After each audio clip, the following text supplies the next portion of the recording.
ఎందుకు కాల్ చేశారు? ఈ నంబర్ నుంచే కదా ఇంతకు ముందు సీత కిడ్నాప్ గురించి కాల్ చేశారు. ఇప్పుడు ఎందుకు ఫోన్ చేశారని అడుగుతున్నాను. డబ్బుల కోసం చేశాను. అయితే మహాలక్ష్మికి చెయ్యండి. ఆవిడ ఈ నంబర్కే చేయమంది. ఫోన్ తీసుకెళ్లి ఆవిడకి ఇవ్వండి. సరే సరే, మహా చేత ఫోన్ చేయిస్తానుండండి.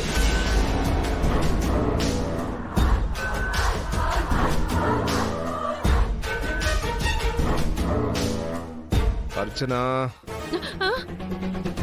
ఈ టైంలో ఫోన్ ఎవరు? అది రాంగ్ నెంబర్ అండి. ఎంత రాంగ్ నెంబర్ అయితే మాత్రం రాంగ్ టైంలో చేస్తారా? రాంగ్ టైంలోనే రాంగ్ నెంబర్ నుంచి కాల్స్ వస్తాయండి. మీరు పడుకోండి.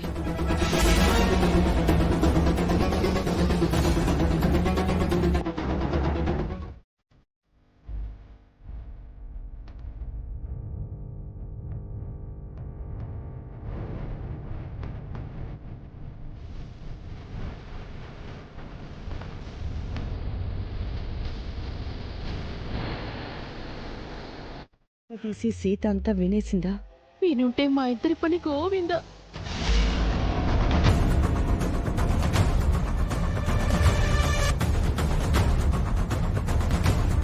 మీరిద్దరూ నిద్రపోకుండా ఈ టైంలో ఏం మాట్లాడుకుంటున్నారు? పైగా సీత అని నా గురించి ఏదో అంటున్నారు. థ్యాంక్ గాడ్, సీత ఏం వినలేదు. బతికిపోయాను రా దేవుడా.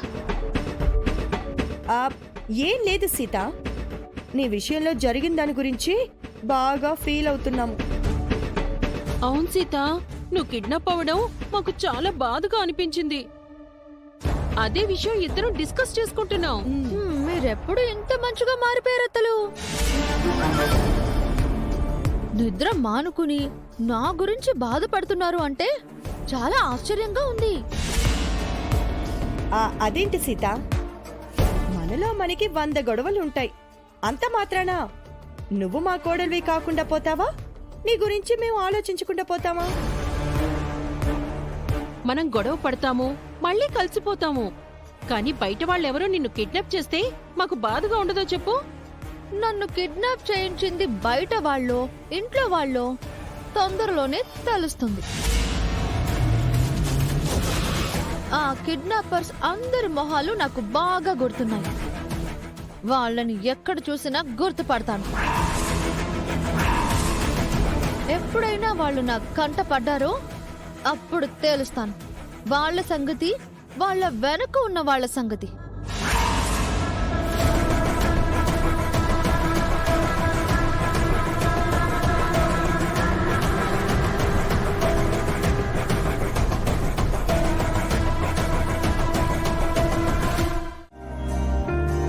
సీత, నువ్వేం చేస్తావంటే? తెలుసత్తమ్మా, ఈరోజు పౌర్ణమి. నేను రామ్మామ సాయంత్రం వరకు ఉపవాసం ఉండి రాత్రి గుళ్ళో నిద్ర చేయాలి, అంతే కదా? ఇక అవసరం లేదు సీత. ఇందాకే పంతులు గారికి ఫోన్ చేసి మాట్లాడాను. అఖండ దీపం ఆరిపోయిన దోషం నిన్నటితోనే తొలగిపోయిందట. దాదాపు ఇది నీకు పునర్జన్మ. నీ రాముణ్ణి నీ ప్రాణాన్ని కాపాడుకున్నాడు. ఇక మీ జంటకు ఏ ఇబ్బంది లేదు. నిజమా అత్తమ్మా? ఇప్పుడు నీ మనసు కుదుటపడిందా? ఇకనైనా నువ్వు ప్రశాంతంగా ఉంటావా? మీ ఇద్దరూ కలకాలం సంతోషంగా కలిసుంటే నాకు అంతకంటే కావలసిందేముంది సీత. రోజూ ఇలాగే దీపం పెడుతూ ఉండు. అది ఈ ఇంటికి, నీ కాపురానికి మంచిది. ఎప్పుడు మా జత గురించేనా అత్తమ్మా? కాస్త మీ జత గురించి కూడా ఆలోచించు. మా గురించి ఆలోచించడానికేముంది? చాలా ఉంది. మావయ్యను మళ్ళీ పెళ్లి చేసుకున్నావు, నీ స్థానాన్ని తిరిగి తెచ్చుకున్నావు. ఇక నువ్వు చేయాల్సిన పనులు చాలా ఉన్నాయి. ఏమున్నాయి? ఆయన భార్యగా నా మిగిలిన జీవితం గడపడమేగా. అంతేనా? ఇన్నాళ్ళు మీ ఎడబాటుకి కారణమైన వాళ్ళని ఊరికే వదిలిపెడతావా అత్తమ్మా? ఒకప్పుడు నీ స్నేహితురాలు, తర్వాత నీ శత్రువు, ఇప్పుడు నీ సవతి అయినా మహాలక్ష్మి ఆట కట్టించాలి కదా. తను చేసిన తప్పులకు శిక్ష వేసి బుద్ధి చెప్పాలి కదా. అంతకంటే ముందు నిన్ను కిడ్నాప్ చేసిన వాళ్ళెవరూ, చేయించిన వాళ్ళెవరూ తెలుసుకోవాలి. కిడ్నాప్ చేసిన వాళ్ళు దొరికితే వాళ్లతో చేయించిన వాళ్ళు కూడా దొరుకుతారు. వెంటనే ఆ ఎంక్వైరీ మొదలు పెట్టాలి. అసలు దోషుల్ని పట్టుకోవాలి. ఆ పని ఇక్కడ పోలీసులు చేయబోతున్నారు కదా. ఏసీపీ గారు మీ మావయ్యకి తెలిసిన వారే అయినా ఆ సిఐ త్రిలోక్ మీద నాకు డౌట్గా ఉంది సీత.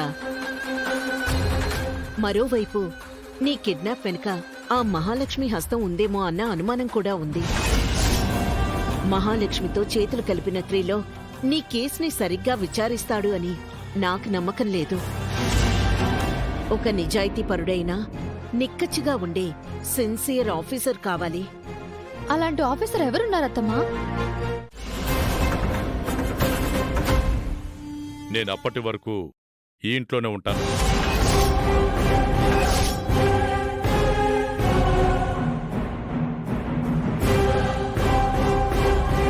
తప్పకుండా మావయ్య. సీతని అంతలా బాధ పెట్టిన ఆ దుర్మార్గుల అంతు చూడాలని నాకు ఉంది. మీకు నేను సపోర్ట్ చేస్తాను. మీరిక్కడే ఉండి నిజాలు తెలుసుకుంటామంటే మాకెలాంటి అభ్యంతరం లేదు బావా. నేను కూడా మీకు హెల్ప్గా ఉంటానన్నగారు. నన్ను మీ అసిస్టెంట్గా ఉపయోగించుకోండి. సీత కోసం మీరు లీవ్ పెట్టొస్తే మేము కాదంటామా శివకృష్ణ గారు? మీరు ఎన్ని రోజులైనా ఇక్కడే ఉండండి. మా అన్నయ్యకి ఏసీపీ గారు తెలుసు. కావాలంటే మీరు ఆయన హెల్ప్ కూడా తీసుకోవచ్చు. మీ సహకారానికి థ్యాంక్స్. మీ అందరి హెల్ప్ తీసుకుంటాను. ఆ కిడ్నాపర్స్ ఎవరో కనిపెడతాను. సరే మావయ్య, మీరు ఆ గెస్ట్ రూమ్ యూజ్ చేసుకోండి. హ్మ్. సీత, నువ్వు వెళ్ళారా?